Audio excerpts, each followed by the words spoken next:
एक कैदी जेल से हमारे संवाददाता को फोन करता है, फिर ऐसा खुलासा करता है कि जेल अधीक्षक को सफाई देनी पड़ती है।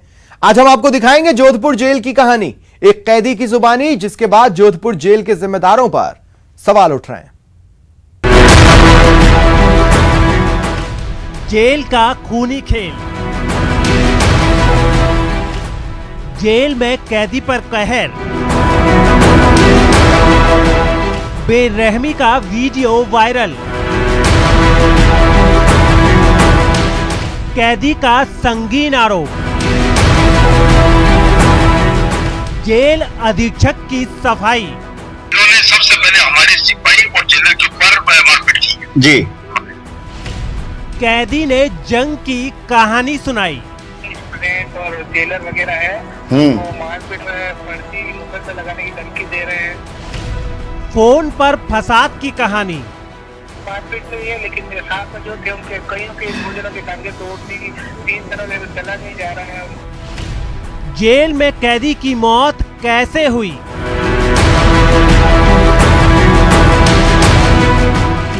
मौत पर कौन बोल रहा झूठ? क्या है कैदी की मौत का सच?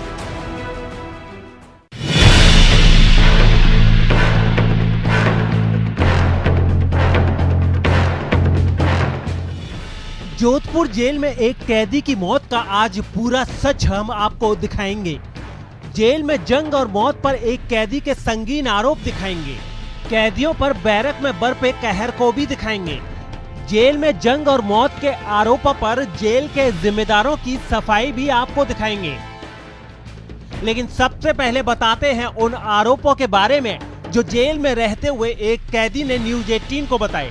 लेकिन उससे पहले ये बता दें कि उस जेल में रहकर कैसे हमारे संवाददाता चंद्रशेखर व्यास से संपर्क साधा गया।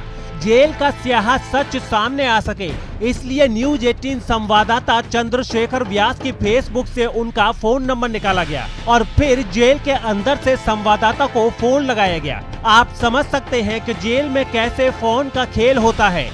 अगर किसी कैदी को बाहर किसी से बात करनी है तो फोन का इंतजाम हो जाता है। तभी तो कैदी ने बड़ी आसानी से हमारे संवाददाता को फोन लगाया और जेल की आंखों देखी फोन पर सुनाई। जो भी स्टूडेंट और जेलर वगैरह है वो मारपीट में फर्जी मुकदमा लगाने की धमकी दे रहे हैं। एक कैदी है कुंदन सिंह करके, उसके पास थोड़ा सा जर्दा मिला, जर्दे पे हो सकता ना केस, तो दादा हथियार बता दिया। जबकि रिपोर्ट बुक में पहले तो जर्दा लिख दिया उन्होंने, फिर उस पे केस करने के लिए दादा हथियार का नाम दे दिया। दादा हथियार का नाम दे दिया। तो आप वहीं पे थे क्या मारपीट हुई तब? हाँ मैं वहीं पे हूँ, वहीं पे था, मैंने वहीं पे देखा था। आपके साथ भी मारपीट हुई क्या? मेरे साथ मारपीट नहीं है, लेकिन मेरे साथ में जो थे उनके कईयों के भोजनों के टांगे तोड़ दी, 3 तरह से चला नहीं जा रहा है, पैर में डाल दिए गए हैं और धमकाया जा रहा है कि अगर आपने रिपोर्ट की तो हालत खराब कर देगी। जेल के जिम्मेदारों के गैर जिम्मेदाराना रवैये से खफा कैदी भूख हड़ताल पर बैठे हैं। जिस कैदी ने अस्पताल में दम तोड़ दिया वो कैदी भी भूख हड़ताल पर बैठा था। कैदियों का आरोप है कि उसके साथ भी जेल के अंदर बेरहमी से मारपीट की गई थी। यहाँ तक कि जेल में कोरोना से बचाव पर सुरक्षा चक्र नाम की कोई चीज नहीं है। अच्छा एक बात बताओ, अगर आप लोग अगर जैसे जिनसे मारपीट की गई है तो कितने दिन से भूख हड़ताल पे बैठे हो? 3 दिन से? 3 दिन से भूख हड़ताल है, 2 दिन से पानी नहीं पी रहे। तो ऐसे तो अभी हालत खराब हो जाएगी। और अब आपको पता नहीं कोरोना काल चल रहा है, भूखा नहीं रहना चाहिए बंदियों को। कोरोना काल, आपको कोरोना काल में वीडियो नहीं बना सकता, नहीं तो मैं आपको वीडियो बनाता। बैरक में 80-80 बालक है, 40 की क्षमता, 50 की क्षमता में 80 जने बैठे हैं। आप उसको कोरोना में घूमते 2 गज की दूरी है, 2 इंच की दूरी नहीं है। ना कोई सैनिटाइजर दिया जाता है, ना कोई मास्क दिया जाता है, ना कोई साफ सफाई की जा रही है। बस इसमें कोरोना नहीं करते। एक सेल से उसका 16 नंबर का भाड़ा है, 30 से 40 जनों को भी कोरोना वार्ड में भर्ती किया गया। कोरोना मरीज है और 30, 40, 50 और दिखेंगे जिनमें टेस्ट इसलिए नहीं करा पा रहे क्योंकि कोई सुविधा नहीं दी जा रही है। जेल में अधीक्षक की धाक जमी रहे इसलिए कैदियों को जेल में डराया जाता है, उनको खूब धमकाया जाता है। तो मेरे नंबर आपके पास कहाँ से आए? भाई साहब मैं आपको परिचित तो मैं आपको कुछ और बताऊंगा। नंबर आपके वैसे मैंने फेसबुक से लिए थे। अच्छा फेसबुक से लिए? हाँ। मैं आपकी क्या मदद कर सकता हूँ? आप मेरे को बताओ क्या क्या आप मेरे से क्या करवाना चाहते? ये मुद्दा उठाइए आप थोड़ा सोचते कि जो बंदियों का एक्चुअली ये दिखाया जा रहा है कि बंदियों की गलती है, लेकिन बंदियों की इस बार कोई गलती नहीं थी, क्योंकि मैं ऐसे केस में हूँ जो मैं आपको कभी आपको फ्यूचर बताऊंगा, मैं कोई अपराधी प्रवृत्ति का हूँ नहीं, ठीक है।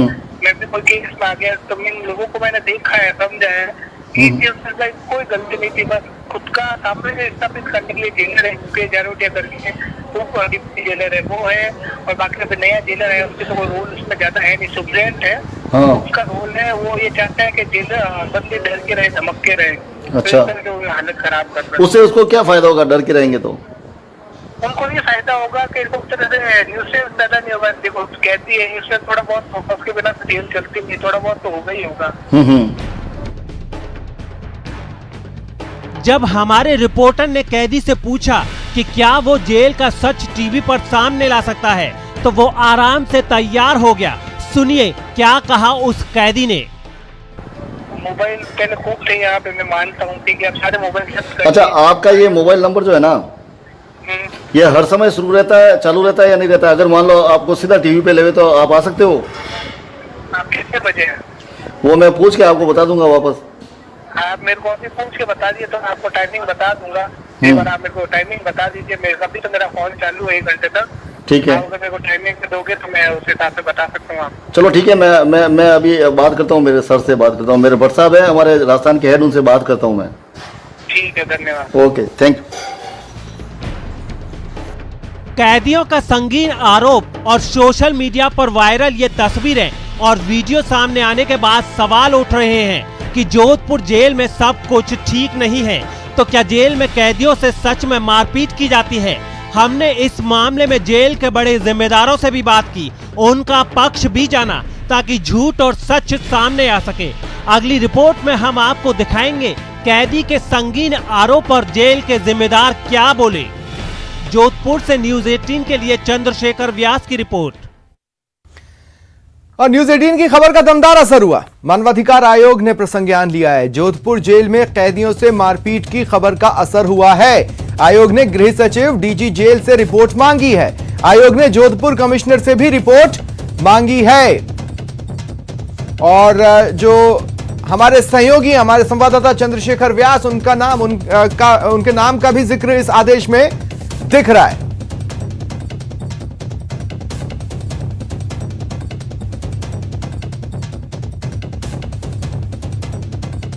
तो ये बड़ी खबर हम आपको बता रहे हैं। खबर का बड़ा असर हुआ है। जोधपुर जेल में कैदियों से मारपीट की खबर का बेहद बड़ा असर। मानवाधिकार आयोग ने गृह सचिव, डीजी जेल से रिपोर्ट मांगी है, कमिश्नर से भी रिपोर्ट मांगी गई है। और इस लेटर में, नोटिस में हमारे सहयोगी, हमारे संवाददाता चंद्रशेखर व्यास का भी जिक्र मिल रहा है। और ज्यादा जानकारी के लिए बात करेंगे सहयोगी चंद्रशेखर व्यास से। चंद्रशेखर, जेल में कुछ गड़बड़ है, इसको बताने के लिए इतनी सी बात काफी है कि जेल के अंदर से एक कैदी एफबी पर आपका नंबर जुगाड़कर आपसे फोन पर संपर्क भी कर लेता है, जिसका मतलब यह है कि जेल मैनुअल की तो वैसे ही धज्जियां उड़ी हुई हैं। तो ऐसे में जो आरोप लगेंगे वो प्रथम दृष्टया सही माने जाएंगे। देखिए स्वप्न, निश्चित तौर पर अगर बात करें तो जिस प्रकार से दावे किए जाते हैं जेल की जो मैनुअल की बात करें तो कैदियों के पास मोबाइल भी है और मोबाइल बाहर से अंदर जाते भी हैं। और जिस प्रकार से कैदी ने मेरा नंबर सोशल मीडिया फेसबुक से जो है अरेंज किया है, उसके बाद मुझे फोन किया और अपनी पीड़ा जताई है। देखिए, मैं सबसे पहले बता देना चाहता हूँ कि प्रत्येक व्यक्ति, चाहे भले वो कैदी ही क्यों ना हो, संविधान में उसको कुछ अधिकार प्रदत्त है। मानव अधिकार उसके जो बनते हैं उसके अनुसार उसके खिलाफ अगर कोई जाएगा तो मानव अधिकार उसके खिलाफ कार्रवाई करता है। इसी को ध्यान में रखते हुए जो हमारी खबर जो हमने प्रसारित की थी, उस कैदी की पीड़ा को और अन्य कैदियों की पीड़ा को जिस प्रकार से टीवी पर न्यूज 18 राजस्थान ने दिखाया था, उस पर जो है संज्ञान लेते हुए राजस्थान राज्य मानव अधिकार आयोग के अध्यक्ष जस्टिस गोपाल कृष्ण व्यास व सदस्य महेश चंद्र शर्मा ने जो है सो मोटो लेते हुए जो है ना गृह विभाग तथा जेल महानिदेशक और जोधपुर जेल के सुपरिंटेंडेंट को नोटिस जारी कर तथ्यात्मक रिपोर्ट 2 दिन में पेश करने के आदेश दिए। इसके अलावा जोधपुर पुलिस कमिश्नर जोश मोहन को निर्देशित किया है कि वे डीसीपी धर्मेंद्र सिंह को जो है यादव को निर्देशित करे और आज का आज जो इस मामले में एक रिपोर्ट पेश करे। जी स्वप्निल, तो हलचलें तो बहुत तेज होंगी चंद्रशेखर। निश्चित तौर पे कहीं ना कहीं जो है सबसे बड़ी बात है कि जिस प्रकार से कैदियों ने हिम्मत दिखाई है, अगर किसी भी अन्याय के खिलाफ उन्होंने जो आवाज उठाई है और उस आवाज को जो न्यूज 18 उनकी आवाज बना है, जिसके ऊपर जो कार्रवाई की जा रही है, जिस प्रकार से जो है राज्य मानवाधिकार आयोग ने जो ये सोमोटो लिया है। और सबसे बड़ी बात, जो जिस प्रकार से 2 ही दिन में जो है तथ्यात्मक रिपोर्ट मांगी और तुरंत आज जिस प्रकार से कमिश्नर के मार्फत जो है रिपोर्ट मांगी है, कहीं ना कहीं एक बड़ी हलचल जेल में आज होने वाली है। और अब एक बार फिर से सर्च अभियान में होंगे और कई तरह के बचाव करने के जो है प्रयास किए जाएंगे कि कई प्रकार के ऐसे दलीलें रखी जाएगी जिसमें अपने पक्ष को मजबूत करने का प्रयास किया जाएगा। जी स्वप्निल। हाँ, तो ये डिपार्टमेंट का कोई प्रवक्ता या कोई सामने आकर इस पर जवाब देने की स्थिति में नहीं होगा, फिलहाल तो जवाब खोजने की स्थिति में होगा। देखिए, निश्चित तौर पर जिस प्रकार से कल मेरी बात हुई थी उस कैदी से, उसके बाद मैंने जेल सुपरिटेंडेंट से जो है संपर्क करने का प्रयास किया, तो उन्होंने कहा था कि मैंने उनको कहा कि आपका पक्ष रखें, आप जो बताना चाहें वो बताएं, किस प्रकार से मारपीट की गई है, क्यों मारपीट की गई है। तो उन्होंने कहा कि हमने हल्का बल प्रयोग किया है, लेकिन तस्वीरें कुछ और बयान करती नजर आ रही थी। और ये पूरा सच हमने जिस प्रकार से सामने रखा है, जिस पर जो है मानवाधिकार आयोग ने जो है कड़ा एक्शन लिया और तुरंत जो है नोटिस जारी किया और 2 दिन में जवाब तलब किया है और जेल से जो है आज एक रिपोर्ट मांगी है। शुक्रिया तमाम जानकारी के लिए। कोरोना के बेकाबू रफ्तार पर ब्रेक लगाने के लिए गाइडलाइन में सख्ती की गई है, लेकिन भरतपुर से लापरवाही की डराने वाली कई तस्वीरें सामने आई। बाजार में लापरवाही अनलिमिटेड।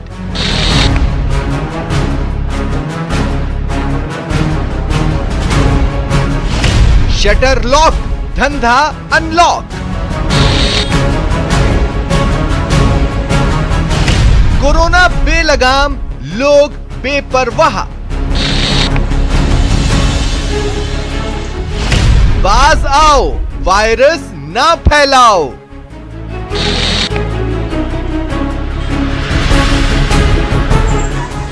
जी हां, कोरोना बेलगाम होता जा रहा है, लेकिन बाजार में रेलम पेल मची है। भरतपुर के बाजार में गाइडलाइन के तहत सिर्फ किराने की दुकानें खुली नजर आ रही हैं, लेकिन शटर डाउन कर बाजार में धंधा अनलॉक है। खरीदार और दुकानदार जानलेवा लापरवाही कर रहे हैं। उधर सब्जी मंडी में खरीदारों की भीड़ लगी। आइए आपको दिखाते हैं लापरवाही की डराने वाली 6 तस्वीरें। तस्वीर नंबर 1, बाजार में लापरवाही की पहली तस्वीर देखिए। गाइडलाइन की किस तरह अनदेखी की जा रही है। कपड़े की दुकान का आधा शटर डाउन है और धंधा चालू है। ना सोशल डिस्टेंसिंग, ना मास्क, लेकिन ग्राहक के जाते ही शटर डाउन कर दिया जाता है। तस्वीर नंबर 2, लापरवाही की दूसरी तस्वीर देखिए। यहाँ भी जूते की दुकान का आधा शटर डाउन है। खरीदार दुकान के बाहर खड़े हैं, बिक्री चालू है और खरीदार के जाते ही दुकान का शटर डाउन। तस्वीर नंबर 3, लापरवाही की तीसरी तस्वीर देखिए। किस तरह दुकान में भीड़ लगी है। दुकान के शटर को आधा खोल दिया गया। खरीदार दुकान के अंदर दाखिल होते हैं, खरीदारी करते हैं और फिर शटर डाउन कर दिया जाता है। तस्वीर नंबर 4, अब जरा इस दुकान में भीड़ देख लीजिए। यहाँ भी दुकान का शटर आधा खुला है और ग्राहकों की भीड़ लगी है। खरीदारी के बाद लोग दुकान से बाहर निकलते हैं तो कुछ खरीदार दुकान के अंदर दाखिल होते हैं और फिर शटर डाउन कर दिया जाता है। तस्वीर नंबर 5, लापरवाही की 5वीं तस्वीर देखिए। दुकान का शटर आधा खुला है और दुकान ग्राहकों का इंतजार कर रही है। गाइडलाइन की धज्जियां उड़ा रही है। तस्वीर नंबर 6, लापरवाही की 6ठी तस्वीर देख लीजिए। सब्जी के लिए जुटी ये भीड़, ना ही सोशल डिस्टेंसिंग, ना ही मास्क, जान जोखिम में डाल खरीदारी हो रही है। लोग अब भी समझने को तैयार नहीं कि ये लापरवाही डुबा डालेगी। ये तो बानगी भर है। पूरे बाजार से लेकर सब्जी मंडी तक जानलेवा लापरवाही का यही हाल है। कोरोना संक्रमण बेकाबू होता जा रहा है, लेकिन लोग बाज नहीं आ रहे और प्रशासन नदारद नजर आ रहा है। अब तो सुधर जाओ, अपनी और अपनों की जान खतरे में न डालो। अब बाज आओ, वायरस न फैलाओ। न्यूज 18 राजस्थान के लिए भरतपुर से दीपक पुरी की रिपोर्ट। और अंत में आपको बता दें कि आप अपने पसंदीदा चैनल न्यूज 18 राजस्थान की सभी खबरों को देखने के लिए विजिट कर सकते हैं हमारी वेबसाइट news18rajasthan.com। फिलहाल इतना ही, नमस्कार।